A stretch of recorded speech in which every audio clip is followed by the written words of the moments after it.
I was given a great title, actually, The Role of Design in Democratic Engagement. Tremendous, actually. Very ambitious. Well, very well chosen, because actually we seldom talk about that in England. Especially the second side, managing the civic estate for the public good. That's what it's all about, and I found it fascinating to be given that. Next. So, 2 words, planning and design. What is planning?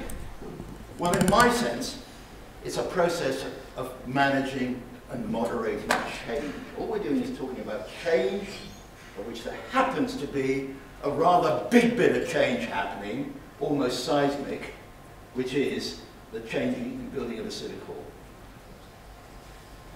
What's the reason for it? Well, the goal, it seems to me, of planning is firstly to support and enhance economic success. We sometimes forget that. We don't have a successful economic city, we have nothing to plan. So let's get the economy right, and then, most important in democracy, is ensure the equitable distribution of those resources. Next. So then, what is design? You know, we tend to be rather nervous. Oh, design is what that great guy with a pencil does, the architect. No, we're all designers. And if you define design as the meaningful and elegant, like you talk about in mathematical theory, allocation of resources, then my friend, the accountant, can be a designer, because he is allocating resources and people in a meaningful, not just dumping them in a space, but in a way that it says something when you put them together, and elegant, using the minimum to get the maximum impact. Now that's important to remember, because that means that all the citizens are designers in this particular process, not just the designer who gives you something and runs away. Okay? That is incredibly important. So it's about problem seeking, concept defining, solution framing, and, which I think the Jacob is doing brilliant for you, creating meaning and iconography. That imagery to make a statement which will tell you stories which you can cluster around to do things right through into the future. And I do love actually Vinnie Maas's building for the Dutch at the Hanover Expo. What did he do? Normally, a pavilion is a big box which is 100% of the site. He said, actually, the great thing about the Netherlands is how we use space. So I'm only going to use 1/3 of the site. The rest is going to be for weeds. And I'm going to pile everybody up. And then people will have to queue to get up to the top, and then they slowly come down. The result was 2 things. First of all, they had the most people than any other of the pavilions, was everybody saying, what's that queue all about? Isn't it exciting? Something's going on. And the second thing is that when you got to the top of the building, you looked out, and there was a sustainable community, a new eco area in Hanover next door, which you could see, and that's what the whole Expo was about. And you looked down on the rest of Europe. Very good for the Dutch. That, in my mind, is an interesting use of design in a programming terms. I thought it was Kyoto temple. No, it's the Hanover one. Okay, so what are cities? What are we talking about? Well, they are actually the continuous interaction of people with their spaces. And let's not forget that, because we often, as designers and architects, think we make places. No, we make the spaces which people create places out of. That's what we're talking about. So enjoyable cities are the results of designing meaningful spaces. Our friend over here is going to do that, within which people are stimulated to interact, to make memorable places. Remember that other word, memorable. That's what we want to do, those great places. Okay, next. So what is community participation, consultation? Well, I believe it's just about co-production. Takes you further, the concept of collaborating, working together to produce something together. It's continuous community engagement. It's design thinking, using design to criticize, to think, to change, not as an end in itself. Co-creation and co-production. Next. I use the term collaborative urbanism, because that's not just urban design, it is a collaborative process. I think we have, and I think actually almost everywhere now I see this, three real barriers. First of all, centralized decision making. And I'm sure if we scratched even here a little, we'd find the same is true. Everything goes back to the power base, which were those who were there already.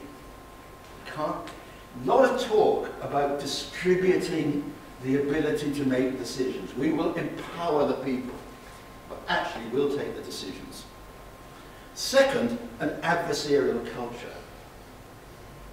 We'll argue about it, not that we'll all come together. And thirdly, and I'm sure you've got a bit of that as well, a sense of dependency. That grew out of the welfare state, the social. Somebody will do it for us, rather than we'll get off our backsides and do it ourselves. So what am I looking for? Really proactive, responsible participation. Not tell me what you're going to do and then tell me why you don't like it. But actually getting out there and saying, this is what I want to do, and let's actually have it happening. That needs, though, handing back to people responsibility and authority. Now that's tough to do, because all of us actually want to hold on to our power, but we've got to actually say, I'm going to let you do it. Pass it out to those people. And you heard me talking about that yesterday. I was trying to say, you know, in the nicest possible way, let the people do it. Don't think we've got to do it all ourselves. Let's go out and help other people do it. And we've got to find then that balance between participative democracy, which is what the people are doing, but we have a responsibility as a city. Regulatory democracy is making sure they don't kill themselves. Making sure that but finding a minimum things to put, which are the controls, to allow the maximum things to let things happen next. Okay, a very important idea here. How do we think about space? Well, if you really want to think about space, you've got to think how it is owned and how it is governed. That's the key issue about space. Jacob can design us some wonderful spaces, but it's how it's governed and who owns it. And I don't just mean physically owns it legally, but in the mind, which is the critical element. Now, we talk a lot about the public realm, public space. And public space, essentially, is loose-fit, under-functionalized, so lots of things can happen. It's organic. It's heterogeneous, that lots of different people use it. But this is the interesting point. To work well, it has a dominant culture. Any one of those spaces in the public realm to really work needs to feel that it's something. It's like, what is adaptable space? Not just the great barn, you can do anything, but something which actually makes you want to react against it, gives you flexibility, adaptability. That's an important idea. But then we've got semi-public space. Many people think that's public space. The railway station, the museum, the ground floor of the civic centre. That is actually controlled by the person who owns that space, and they happen to let people in. It is actually much more precise fit if it's a shopping centre or something, which is public, semi-public space. We can wander in. It tends to be branded, homogeneous, and tends to be themed at its worst. Third sort of space, which is a very interesting space as well, is what I call privileged space.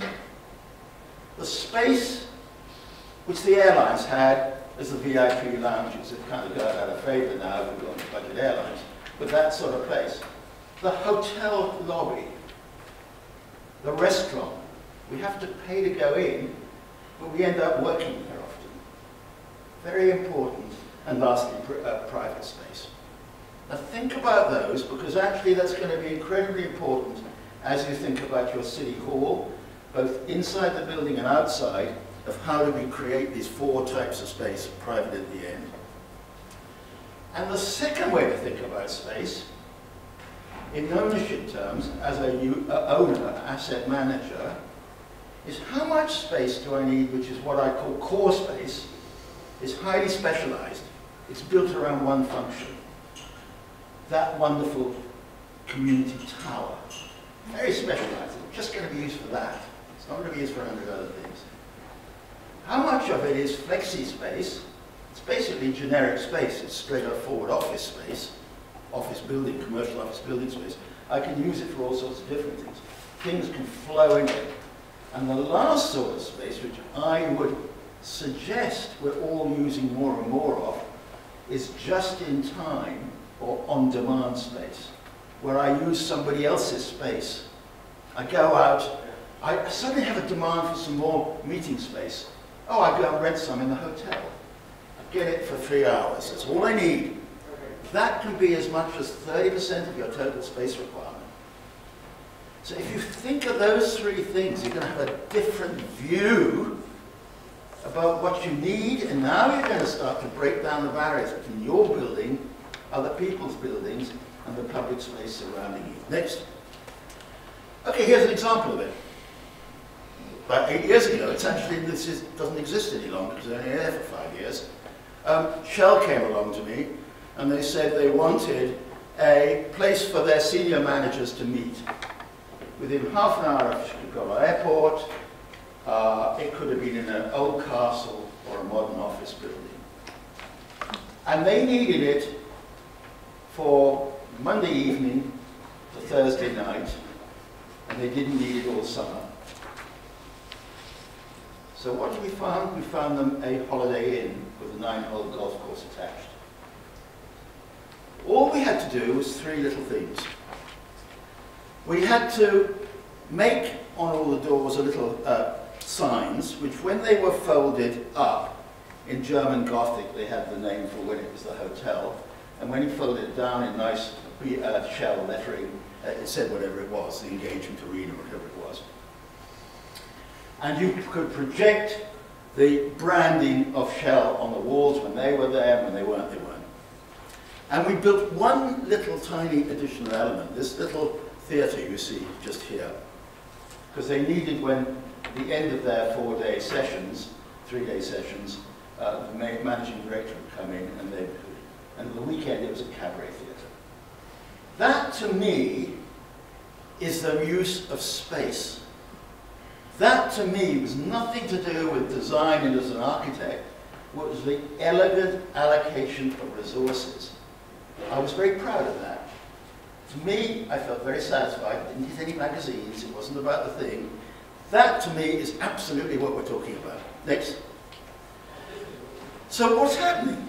We used to talk, when we analysed buildings, of what was usable space and unusable space, you know, leftover space. The intriguing thing is, the non-usable space, the one you don't pay rental on, is some of the most valuable space now. Have a look. Staircases. Places outside. This is where interaction happens now. This is where ideas are formed. This is where people start working. Just watch. Everybody's sitting on their laptops, crouching on here, writing, you know? It's a boom. So what's your place actually going to look like? It's going to be all sorts of people in all sorts of odd places doing all sorts of things. But we don't have a way of assessing that building in that sort of way. We don't have a way of assessing the city. I have a vision of your city being absolutely central to the new economy and the new technology, with lots of people on smart garden benches sitting out there doing things, with little kind of follies, places you can go and drop in, all over the city. It would be wonderful. It would express the new economy. Next. And of course, the building itself will express what you're all about. The environment that you choose to create will speak for itself. It volumes about your priorities, your values, and what you want to do. That is why you have that building. Now that's an existing, can you go back? That's an existing building. But what we did was quite subtle. We actually put an accommodation stair in here, you can see here.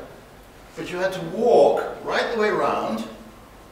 So every time you were moving up and down the building, you couldn't but help communicate with other people. And there was always a meeting space here, informal meeting space. Really important. The subtlety about these things and the space left over are going to be very important. Next. And this is what you're trying to do. Think of the idea of settings.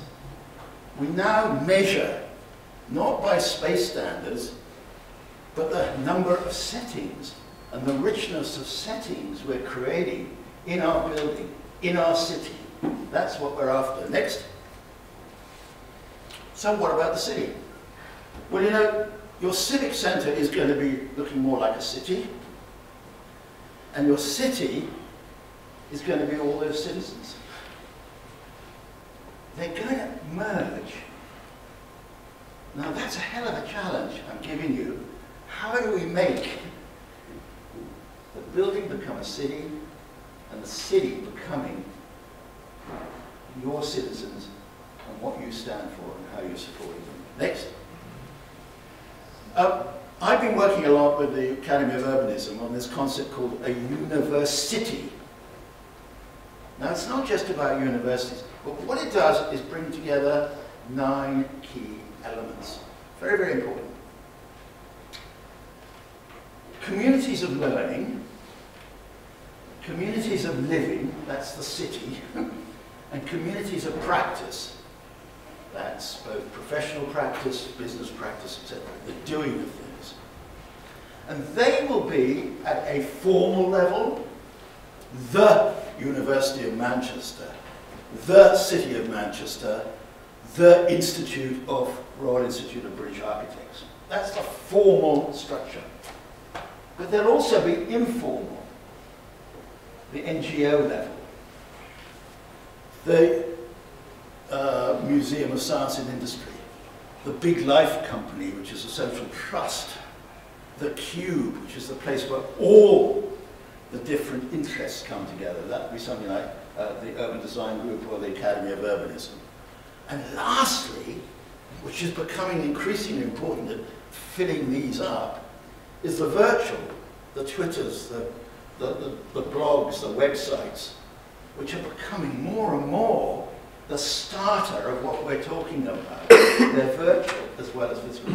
I think this is a very important diagram. And I think if I'm thinking where do you go from the next stage from this, is going to be to create that kind of structure in a real collaborative urbanism, when we're all working together. Next. And thinking not of figure ground images of the city, of the roofs, but the groundscape. This is, for those who know London, this is King's Cross Station, St Pancras Station, and the British Library. But see what I've done? I've taken the semi-public and the public spaces, and I've shown a totally different image of the city. This is the way you could go through the city. The city now, we don't see these drawings, these don't exist. But they're so important. This is how I want to see us using. This is a wonderful building which we're very involved in Adelaide for Southwest. You know, the offices are up there. This is the laboratories and all the things that used to be hidden away, where the public come in to understand about their water. And you can walk through that building, right the way through, and right the way through. Next.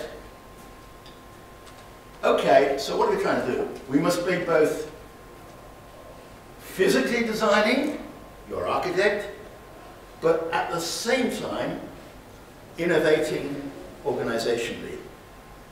If you get both those things working, you've got a real win-win. But they must both be working in parallel. Next. And actually, how do you do that? Well, instead of getting the big plan, have a big idea and do it incrementally. Your plan, you can start doing these new innovative things right now, organizationally, with pilot projects. Hundreds of little pilot projects around is what you can do. Act, test, design, and implement. This is young Gale in Broadway in Manhattan, where he's testing what happens if we close the road down, make it much narrower. Everybody said, can't do that. It doesn't go through planning. It just gets out and starts to paint on the road and change it. It costs you nothing, but you can test it. We talked about that yesterday, and I'd love to see you really start doing that now in a kind of knowing way to move from being a transitional project to be a transformational project sometimes, which is important. Next. And finally, what are we really trying to do? Well, we're trying to manage paradox. Paradox meaning that we celebrate conflict. Okay, we come as individuals to see this wonderful place, but we all come by our cars, so we're surrounded.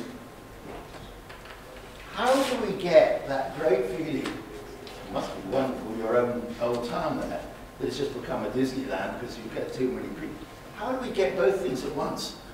Both that sense it's very special to me as an individual, and yet people can come. You know, how do we get that paradox if it's both secure and accessible? It's both private, it's both neighborly, and it's very individualistic. You know. And then finally, how do we get the in thinking overlap spaces?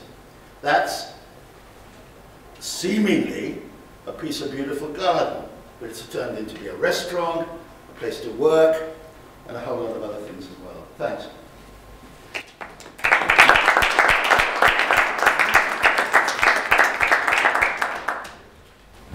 Thank you, John. I hope that the audience see the relationship between this presentation and the case of Tallinn. We will discuss later, after the break, in a collective debate, this idea from transitional to transformational.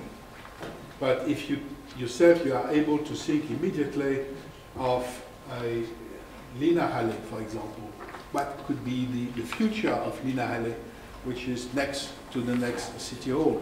What sort of relationship can be established? What kind of interaction can be created between the two? But we will come back to that in a minute.